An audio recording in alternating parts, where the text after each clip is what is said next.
Congratulations, so you bought your first gimbal and you want to know how to connect it to your smartphone. For the purposes of this guide and demonstration, I'm using an Android smartphone and I have the Xeon Smooth 5S AI stabilizer or gimbal here. It's a very versatile gimbal that I have demonstrated and also showed an unboxing of in 2 earlier videos. So go through my videos to see the unboxing and then to see the demonstration of how this guy works. This guy has an AI motion tracker that allows it to follow your movements while recording. So it's an interesting thing. Anyway, this video is about how to connect your gimbal to your smartphone. Let's get started. What you do is make sure that your gimbal is charged first. Usually there's a USB port where you can plug in to charge from the wall.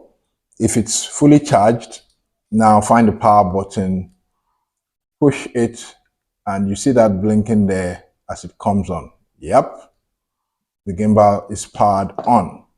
Now you pick up your smartphone, right, and turn on Bluetooth, and you can see here Smooth 5S AI, right? That's what you're looking for.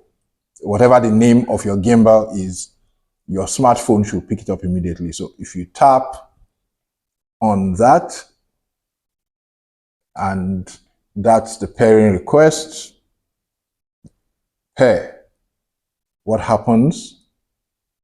You can see it's connected here, Smooth 5S AI connected. You can see here, it's connected. That's it.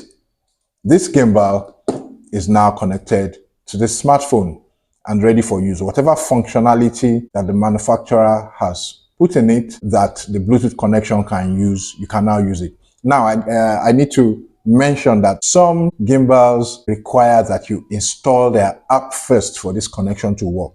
The nice thing about the Smooth 5S is that, yes, there's an app that I can download to use with it, but I can also make that connection without necessarily downloading and installing the app. It depends on how your gimbal is designed to work. If it requires that app, make sure you download the app to your smartphone first before attempting the connection. If your gimbal does not require an app to make the connection, just put it on, turn on your Bluetooth on your smartphone, tap on the name of your gimbal. It will request for pairing, tap on pair, voila, your gimbal is connected to your phone and you can start using it. I'll see you again next time.